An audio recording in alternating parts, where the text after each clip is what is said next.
নমস্কার, বাংলা বার্তা থেকে বলছি সন্ময় বন্দ্যোপাধ্যায়। শুনানি পর্বে বিডিও এইআরও বা ওসি ইলেকশন তাদের জালিয়াতি আটকানোর জন্য জাল বিছলো কিন্তু জাতীয় নির্বাচন কমিশন।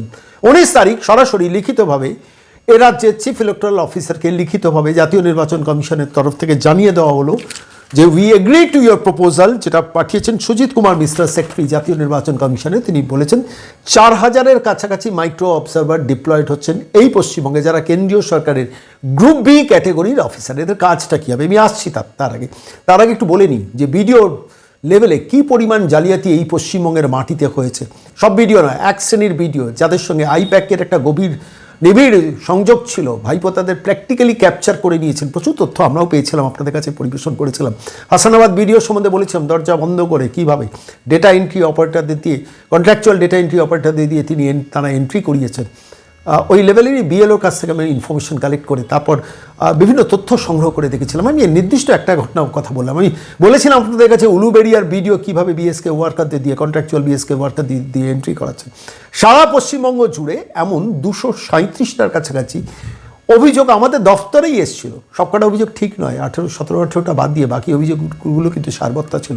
আমি সমস্ত তথ্য সংগ্রহ করে পাঠিয়ে দিয়েছিলাম, যেখানে পাঠিয়ে দিয়েছিলাম। কিন্তু প্রশ্নটা হচ্ছে যে 294টা বিধানসভা কেন্দ্র, তার মধ্যে এক একটা বিডিও অফিস থেকে 15-20টা পর্যন্ত অভিযোগ পেয়েছিলাম। বিডিও অফিসের যিনি, কান খুলে বিডিও অফিসাররা শুনুন, আপনি যাদের দিয়ে কন্ট্রাকচুয়াল ডেটা এন্ট্রিটা করিয়েছেন তারা পর্যন্ত আমাদের কাছে ফোন করে বলেছেন, বিডিও অফিসের কোনো পদাধিকারী তিনি ফোন করে বলছেন এইআরও সাহেব এই নির্দেশগুলো দিচ্ছেন, এই ইশারাগুলো করছেন, এই ইঙ্গিতগুলো করছেন।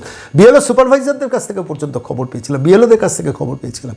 সমস্ত তথ্য প্রকাশ্যে আনিনি। আমার মনে হয়েছিল তথ্যগুলোকে আলাদা করে রাখা দরকার, কারণ এই ভিডিওটা তা নাহলে সতর্ক হয়ে যাবে চুরি করার আগে। চুরি প্রচুর হয়েছে। তামিলনাড়ুর মতো রাজ্যে 97 লক্ষ মানুষের নাম এসআইআরের খসড়া তালিকা থেকে বাদ গেছে।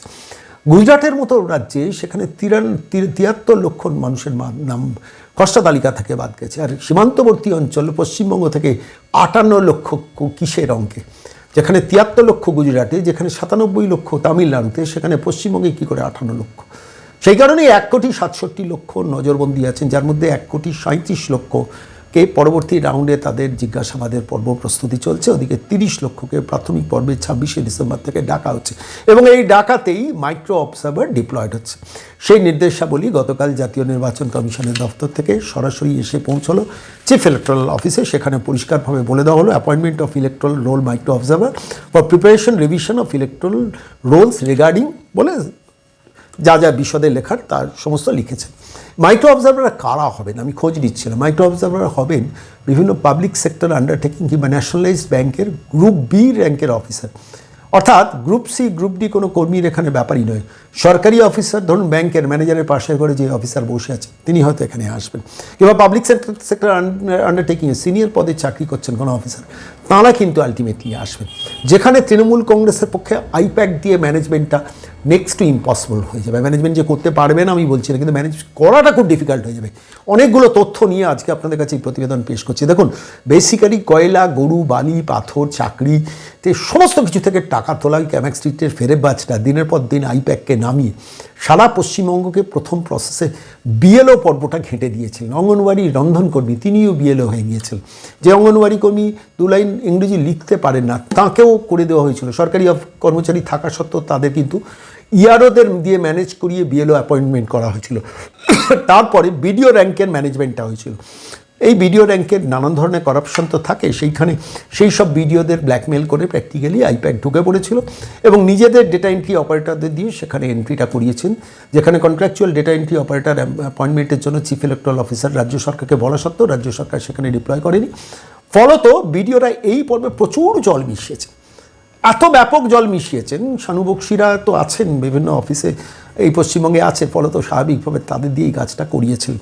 এইবার এই মাইক্রো অবজারভার আসার ফলে কী হবে তার আগে পরিষ্কারভাবে বলি, জাতীয় নির্বাচন কমিশনের special roll observer the deployment যেটা হয়েছে, Subrata Gupta special roll observer, electoral roll observer হয়েছেন, 12 জন ইলেকট্রাল রোল অবজারভার এসেছেন।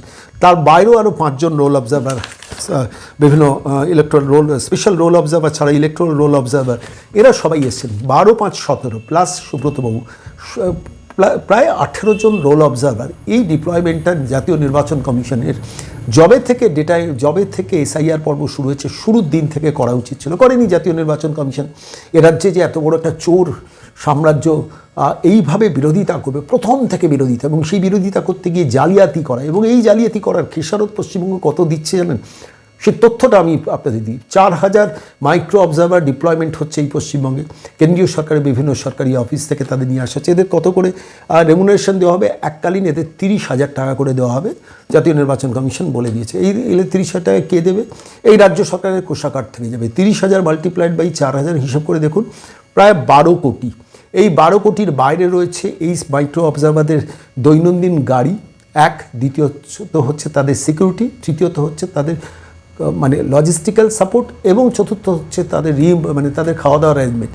এই সমস্ত কিছু করতে আমি হিসেব করে দেখেছিলাম প্রায় 30 কোটি টাকা এই রাজ্য সরকারে গলে যাবে। কেন মাইক্রো অবজারভারদের জন্য ডিপ্লয় করতে হলো জাতীয় নির্বাচন কমিশনকে? তার কারণ তারা বুঝেছেন এ রাজ্যে সরকারি লেভেল থেকে চুরিটা হচ্ছে, ফলত এই মাইক্রো রোল অবজারভারদের দিয়ে ফাইনাল পর্বটাকে সিকিওর করা দরকার। ফলত স্বাভাবিকভাবে সেইখানে দাঁড়িয়ে একটা সরকার, একটা রাজ্য সরকারের চৌর্যবৃত্তির জন্য, একটা ক্ষমতাসীন রাজনৈতিক দলের চুরির জন্য ধরুন এই অ্যাডিশনাল 30 কোটি টাকা আমার আপনার দেওয়া ট্যাক্সের টাকা ফান্ড থেকে বেরিয়ে যাচ্ছে। ভাবুন, যারা নবান্নের 14 তলা থেকে ওই চৌর্যবৃত্তির সাম্রাজ্যের অধিপতি মহিলা এবং তার ক্যামাক স্ট্রিটের ভাইপোকে বসিয়েছেন ক্ষমতায়, তাঁরা ভাবুন যে কত ক্ষতি একজন মহিলা এই রাজ্যের পশ্চিমবঙ্গে করছে। আমি এই তথ্যটা দিচ্ছি কেন? এই মাইক্রো রোল অবজারভারদের 30,000 টাকা রেমুনারেশনে, মানে একদম ডিরেক্ট রেমুনারেশনে যাচ্ছে 12 কোটি টাকা। তারপর তাদের সিকিউরিটির জন্য খরচা যাবে, তাদের গাড়ির জন্য খরচা যাবে, তাদের অন্যান্য লজিস্টিক্যাল সাপোর্টের জন্য খরচা যাবে, এবং তাদের খাওয়া দাওয়ার ব্যাপারেও খরচা যাবে। আলটিমেটলি জেলা শাসকের দপ্তর থেকে পুরোটাকে রিএম্বার্স করতে হবে। করতে গেলে আলটিমেটলি খরচটা যাবে কে? এই রাজ্যের কোষাগারে যাবে। শুধু চুরি করছে একটা সরকার বলে সেটার জন্য কত খেসারত এই রাজ্যকে দিতে হচ্ছে, আমাকে আপনাকে দিতে হচ্ছে। আমি এই কথাটা বলে জাতীয় নির্বাচন কমিশন যে ইলেকট্রাল রোল অবজারভারদের ডিপ্লয় করেছেন, সেগুলোতে খুব ইন্টারেস্টিং কতগুলো তথ্য দিয়েছেন। আমার কাছে মনে হলো যে এইটা যদি প্রথম দিন থেকে করা যেত, তাহলে আজকে পশ্চিমবঙ্গের মাইক্রো রোল অবজারভার, এই মাইক্রো অবজারভার অ্যাপয়েন্টমেন্টটা হয়তো করতে হতো না, হতো হয়তো, কেন চোরেরা যখন ক্ষমতায় বসে আছে তখন চুরি আটকানোর জন্য তো করতেই হবে। কিন্তু কী বলেছেন আমি একটুখানি আপনাদের শুধু কয়েকটা পয়েন্ট পড়ে শোনাচ্ছি, যে চিঠিটা ইলেকশন কমিশন অফ ইন্ডিয়া গতকাল পাঠিয়েছেন চিফ ইলেকটোরাল অফিসারকে, যেখানে বলছেন যে the commission has considered and agreed to your proposal to engage electoral roll micro observers under the provisions of article such and such. আইনগতভাবে এটা বৈধ, প্রথমে বলে দিচ্ছেন। অ্যান্ড বলে তারপরে বলছেন the manual of electoral rolls March 2023 and delegates the power to appoint electoral roll micro observers to the electoral officer CEO. Electoral roll micro observers shall assist electoral roll observer, special electoral roll observer. এরা কিন্তু কোনো জেলা শাসককে সহায়তা করার জন্য না। ভালো করে খেয়াল করে দেখুন, মাইক্রো রোল অবজার্ভার যারা হচ্ছেন বিভিন্ন পাবলিক সেক্টর আন্ডারটেকিং এবং ব্যাংকের থেকে, তারা কিন্তু জেলা শাসককে রিপোর্ট করবেন না, বা ইআরও বা এইআরওকে রিপোর্ট করার জন্য। তাদের এন্টায়ার রিপোর্টটা যাচ্ছে কার কাছে, সে পয়েন্টটাও বলে দিয়েছেন। Submit the findings to the CO electoral roll observer, special electoral roll observer. অর্থাৎ মনোজ আগরওয়াল চিফ ইলেকট্রাল অফিসারকে এরা রিপোর্ট সাবমিট করবেন। রিপোর্ট করবেন ইলেকট্রাল রোল অবজার্ভার, যে 12 জন প্লাস 5 জন 17 জন এসছেন, জোনাল 5 জন এসছেন, 12 জন এসছেন যারা 2টো করে ডিস্ট্রিক্ট দেখছেন, আর স্পেশাল ইলেকট্রাল রোল অবজার্ভার যিনি হচ্ছেন সুব্রত গুপ্ত, তাকে রিপোর্ট করবেন। এইটা বলে আমি আপনাকে কতগুলো তথ্য দিই যে কোথা থেকে এদের রিক্রুটেড হচ্ছে। বলছেন the electoral roll micro observer shall be appointed from the amongst the central government offices, রাজ্য সরকারের অফিসে নয়। অর্থাৎ রাজ্য সরকারের অফিসে লোক ডিপ্লয় করলেই যে মমতা অভিষেক গ্যাং তাদের দিয়ে চুরি করবেন, এটা তো সর্বজন বিদিত। Group of the level group B or above, অর্থাৎ গ্রুপ বি কিংবা গ্রুপ সি গ্রুপ ডির ব্যাপারই নেই, গ্রুপ বি র্যাঙ্কের অফিসার কিংবা গ্রুপ এ র্যাঙ্কের অফিসার, টপ লেভেল অফিসারদের ডিপ্লয় করতে হবে। and equivalent officers of central PSUs including nationalized banks. Electoral roll micro observers shall remain under deemed deputation, অর্থাৎ এরা ডেপুটেশনে আসবেন। Discipline and control of the CEOs during the period of their engagement, অর্থাৎ chief electoral অফিসারের আন্ডারে থাকবেন, ডেপুটেশনে থাকবেন, এরা discipline and কন্ট্রোলটা থাকবে জাতীয় নির্বাচন কমিশনের। The CEO shall prepare a database of such officers, organise training for them and deploy them in different কনস্টিটিউয়েন্সিজ।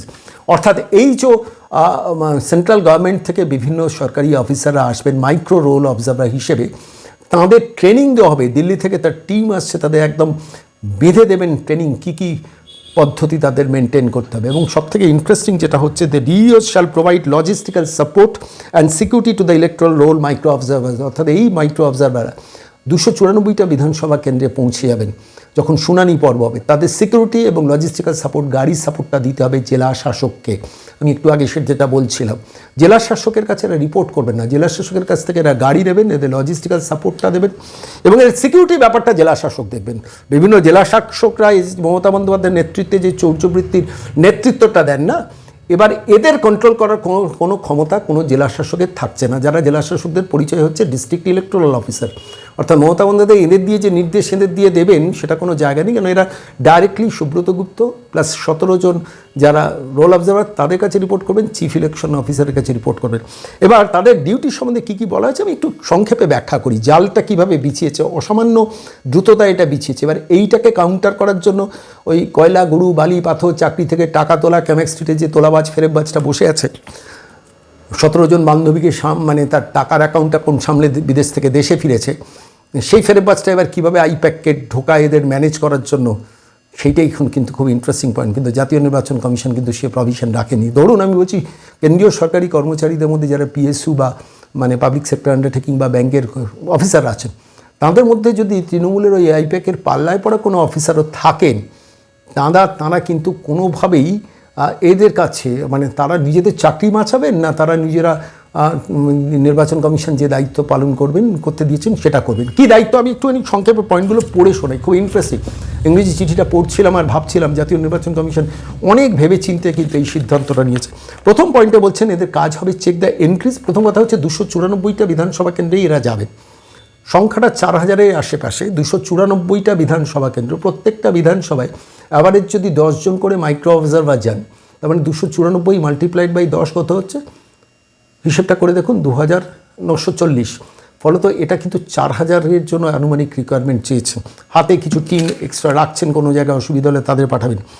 পরিষ্কারভাবে তাদের ডিউটি কী হচ্ছে, check the entries in enumeration ফর্মে। এনুমারেশন ফর্মে বিএলওরা যেটা এন্ট্রি করছেন সেটা তারা চেক করবেন, which have been digitalised by the BLO. বিএলওরা যে ডিজিটালাইজ করেছেন না, 7 বছর বয়সে মা, 13 বছর বয়সে বাবা, 14 বছর বয়সে, 18 বছর বয়সে বাবা, 15 বছর বয়সে বাবা করেছেন না।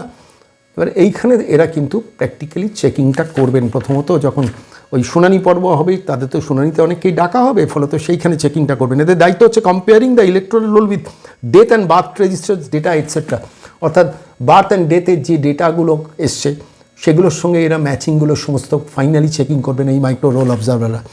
আর তারপরে বলছেন check the document submitted by the electors to whom notices have been issued by the ERO and ERO, অর্থাৎ ERO এবং EROরা নোটিশ করে যাদের ডেকেছেন তাদের ডকুমেন্টগুলি ইনি চেক করবেন। তাহলে ERO কাজ করবেন কি, ইলেকট্রাল রেজিস্ট্রেশন অফিসার যিনি SDO কিংবা ERO যিনি BDO র্যাঙ্কের অফিসার বা OC ইলেকশন, তারা কি করবেন, তারা ডাকবেন, জিজ্ঞাসাবাদ করবেন, নথি নেবেন। নথিটা ফাইনালি কিন্তু এই মাইক্রো রোল অবজারভার কিন্তু চেক করবেন। অর্থাৎ জল মেশানোর যে BDO জালিয়াতি, BDO র্যাঙ্কের জালিয়াতি আইপ্যাক করিয়েছে বেশ কিছুটা, সেইটাতে কিন্তু ছেদ পড়ার একটা জায়গা কিন্তু জাতীয় নির্বাচন কমিশন তৈরি করলো। তৃতীয় পয়েন্টটা বলছেন check the document submitted by the electorals home notices have been issued by the ERO, যেটা একটু আগে বললাম। Check the document submitted by the electors with their claims and objections. অনেক ইলেকটর ক্লেম করছেন, দাবি পেশ করছেন, আবেদন করছেন, সেইগুলোকে এরা অবজেকশন যেটা আপত্তি করছেন সেইগুলোকে এরা আলটিমেটলি ফাইনালি চেকিং করবেন। তারপরে পয়েন্টটা হচ্ছে ষষ্ঠ পয়েন্ট, অবজার্ভ হিয়ারিং প্রসিডিংস, অর্থাৎ হিয়ারিং যেটা হবে ERO যাকে শুনানিতে ডাকবে তাকে যে জিজ্ঞাসাবাদ করবেন তিনি কিন্তু তীক্ষ্ণ দৃষ্টিতে নজর রাখবেন যে হিয়ারিংয়ে কোনো গলদ হচ্ছে কিনা, কেন তিনি তো নির্বাচন কমিশনের প্রতিনিধি, আলটিমেটলি তো তাকে স্পেশাল রোল অবজারভার বা চিফ ইলেকশন অফিসারকে রিপোর্ট করতে হবে। তারপর হচ্ছে find out any deviations discrepancies in preparation revision of electoral roll প্রস্তুতিতে কোনো রকম ডিসক্রিপেন্সি হলে, ডিভিয়েশন হলে এরা নজর রাখবেন, এরা চিফ ইলেকট্রাল অফিসার কিংবা স্পেশাল রোল অবজারভার কিংবা ইলেকট্রাল রোল অবজারভারদের কাছে রিপোর্ট করেন। তারপরে পয়েন্টটা হচ্ছে assist the electoral roll observer, special electoral roll observer in statistical analysis of various features of the electoral roll. অর্থাৎ সিস্টেমের মধ্যে স্ট্যাটিস্টিক্যাল অ্যানালিসিসে কিন্তু এরা হেল্প করবেন যে এই যে 17 জন রোল অবজারভার বিভিন্ন এসছেন প্লাস স্পেশাল রোল অবজারভার, তাদের এরা অ্যাসিস্ট করবেন। Any other work given by the CEO, অন্য কোনো কাজ CEO বা ইলেকট্রাল রোল অবজারভার দিলে এরা কাজটা করবেন। Submit the findings to the CEO electoral roll observer. এর আগেও বলেছি ইলেকট্রাল রোল অবজারভার বা চিফ ইলেকট্রাল অফিসার বা স্পেশাল রোল অবজারভার মানে সমস্ত রিপোর্ট তাদের কাছে দিতে হবে। তারপরে খুব ইন্টারেস্টিং আরও দুটো পয়েন্ট বলেছেন, আমার মনে হয়েছে আজকে বাংলার মাটিতে দাঁড়িয়ে একটা চুরির শাসনকে প্রতিহত করার জন্য কী পরিমাণ ডেডিকেশন, কমিটমেন্ট এবং ইনভেস্টমেন্ট জাতীয় নির্বাচন কমিশনের নির্দেশ মোতাবেক করতে হচ্ছে, শুধু একটা চোরের সাম্রাজ্য নবান্নের 14 তলায় বসে আছে বলে। আমি 6 নম্বর পয়েন্ট একটু আপনাদের কাছে পড়ে শোনাই, বাংলায় ব্যাখ্যা করব, শুনবেন। During the engagement, they shall work exclusively for preparation, division of electoral roll. Their absence in their workplace owing to such engagements shall treated as on duty. অর্থাৎ ব্যাংকের কোনো অফিসার এখানে এলে তিনি অন ডিউটি থাকছেন, এক্সক্লুসিভলি এখানকার কাজই করবেন, ব্যাংকের কাজ করবেন বা পাবলিক সেক্টর আন্ডারটেকিং কাজ করবেন না। এইবারই হচ্ছে আসল পয়েন্টটা, যে পয়েন্টটা সবথেকে ইম্পর্টেন্ট জাতীয় নির্বাচন কমিশন বুঝেছেন। এদের ম্যানেজ করার জন্য এইবার ঝাঁপাবে, অর্থাৎ ওই কয়লা, গরু, বালি, পাথর, চাকরি বিক্রি করা যে ক্যামাক স্ট্রিটের ফেরেব বাজটা বসে আছে, সেইটা আইপ্যাককে নামিয়ে এদের ম্যানেজ করার যে কাজটা করার চেষ্টা করবে, সেইটাকে প্রতিহত করার জন্য জাতীয় নির্বাচন কমিশন চিফ ইলেকট্রাল অফিসারকে লিখছেন। At no point of time ভালো করে কান খুলে বিডিও সাহেবরা শুনুন, যারা জালিয়াতির নেতৃত্ব দিয়েছেন, কন্ট্রাকচুয়ালদের দিয়ে অপরের বাবাকে নিজের বাবা সাজিয়ে ঢুকিয়ে দিয়েছেন একটার পর একটা লগ ইন আইডি পাসওয়ার্ড জোর করে বিএলওদের কাছ থেকে নিয়ে জালিয়াতিটা করেছেন, তারা কান খুলে একটু ভিডিও সাহেবরা শুনুন যদি এতক্ষণে এই নোটিশ না পড়ে থাকেন। At no point of time the electoral roll micro observer shall divulge, disclose or supply the information possessed by him in relation to the preparation, revision of electoral roll to any unauthorized person. অর্থাৎ কোনো unauthorised পার্সনকে কোনো তথ্য diverge করা যাবে না, করলে এদের কপালেও শাস্তি হবে এইসব। কিন্তু যিনি ব্যাংকের অফিসার, যিনি পাবলিক সেক্টর আন্ডারটেকিংয়ের অফিসার, কখনো নিজের কেরিয়ারের স্টেক করে কখনো তৃণমূলকে খুশি করতে যাবে না, আমার নিশ্চিত বিশ্বাস। তারপরে ড্রাফট রোল পাবলিকেশন পর্যন্ত তারা কাজ করবেন এবং প্রতি বিধানসভায় অ্যাভারেজ 10 জন, হয়তো কোনো বিধানসভায় 12 জন 14 জন এরা ছড়িয়ে পড়বেন এবং এদের ট্রেনিং দিতে দিল্লি থেকে আসছেন। পরিষ্কারভাবে দিল্লি থেকে একদম জাতীয় নির্বাচন কমিশনে ডিপ্লয়েড যারা আইনজ্ঞ তাঁরা আসছেন, যে নিয়মের বাইরে বেরোনো যাবে না। আমি আজকে এই প্রতিবেদন শেষ করার আগে আরও একটা তথ্য আপনাদের কাছে দিই, আমার কাছে ডকুমেন্টও আছে, আমি সেটা আপনাদের কাছে দেখাই। এটা 19শে ডিসেম্বর জাতীয় নির্বাচন কমিশন চিফ ইলেকট্রাল অফিসারের কাছে দিয়েছেন। আমি বহুদিন আগে 23 ডিসেম্বর আমার কাছে সে নথিটা আছে, আমি সেটা আপনাদের কাছে দেখাচ্ছি। জাতীয় নির্বাচন কমিশনের দফতরে যখন পরিষদীয় বিরোধী দলনেতা শুভেন্দু অধিকারী গিয়েছিলেন, তিনি কিন্তু এই দাবিটাই করেছিলেন, পরিষ্কারভাবে বলেছিলেন, the entire phase must be place strictly under the supervision of micro observers. To maintain neutrality this micro observers should be central government employees. পরিষদীয় বিরোধী দলনেতা শুভেন্দু অধিকারী সেদিনই বলেছিলেন। দেখুন, রাজনীতি যারা বোঝেন, প্রকৃত রাজনৈতিক বোদ্ধা যারা হন, তারা কিন্তু দূরকে দেখার চেষ্টা করেন, দূরকে দেখতে পান বলেই শুভেন্দু অধিকারী সেদিন কিন্তু সরাসরি জাতীয় নির্বাচন কমিশনের chief election commission of India নির্বাচন সদন অশোকা রোডে 23 ডিসেম্বর গিয়ে এই চিঠিটা দিয়েছিল যে মাইক্রো অবজার্ভার ডিপ্লয়েড হোক এবং that too from central government. কেন্দ্রীয় সরকারের অধীন থাকলে মমতা বন্দ্যোপাধ্যায় তাদের দিয়ে চুরিটা করাতে পারবেন না, এই বিশ্বাসবোধ থেকে তিনি লিখেছেন এবং সেটাই আলটিমেটলি জাতীয় নির্বাচন কমিশন মানল। এখন দেখা যাক শেষ পর্যন্ত চুরির অধিপতি নবান্নের 14 তলা বসে থাকা চোর মহিলা, তার ওই ক্যামাক স্ট্রিটের বসে থাকা কয়লা, গরু, বালি, পাথর, চাকরি, জীবনের সর্বত্র জায়গা থেকে যাকে যাকে টাকা তুলে কখনো ফুটবল ক্লাব, ক্রিকেট ক্লাব খুলেছেন, বিদেশি বান্ধবীদের কাছে টাকা জমিয়েছেন, সেই ফেরেববাজ যুবকটা শেষ পর্যন্ত এই নির্বাচনী যুদ্ধে জাতীয় নির্বাচন কমিশনের এত বড় বিস্তৃত জালকে ছিন্ন করতে পারেন কিনা, কিন্তু কঠিন কাজটা, দুরূহ। শেষ পর্যন্ত এসআইআরটা হলো, স্পেশাল ইন্টেন্সিভ রিভিশনটা হচ্ছে, তার 50%-এর কাজ কমপ্লিট, বাকি 50%-এর কাজ শুরু হচ্ছে জাতীয় নির্বাচন কমিশন জ্ঞানেশ কুমারকে কুর্নিশ অন্তত এই অসামান্য দক্ষতা এখনও পর্যন্ত দেখানোর জন্য, এত বিরোধিতার মধ্যে, এত চুরির মধ্যে, এত জালিয়াতি করার মধ্যে, এত মানে দিনের পর দিন অনুপ্রবেশকারীদের ভোটার লিস্টে নাম ঢোকানোর জন্য। আজকে কি দেখছেন আপনারা, কলকাতার মানুষ, পশ্চিমবঙ্গের মানুষ, দেখুন এখন বাংলাদেশি ঝুপড়িগুলো পুড়তে শুরু করেছে। কেন, কিসের জন্য?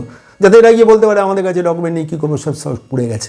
আরও কত ঝুপড়ি পুড়বে জানি না, ঈশ্বর করুন সেটা না হোক, কিন্তু প্রশ্নটা থাকলো যে এই ক্ষতি সাধন বাংলার মানুষ কতদিন করবেন, কতদিন সহ্য করবেন। আমি আপনাদের হিসাব করে দেখালাম, প্রায় 4000 মাইক্রো রোল অবজারভার অ্যাপয়েন্ট করতে গিয়ে অন্তত মিনিমাম প্রায় 30 কোটি টাকা খরচ হয়ে যাচ্ছে। এই 30 কোটি টাকা দিয়ে তো স্কুলের শিক্ষক, সরকারি কর্মচারী কিংবা অবসরপ্রাপ্ত কর্মচারীদের ডিএটা দেওয়া যেত।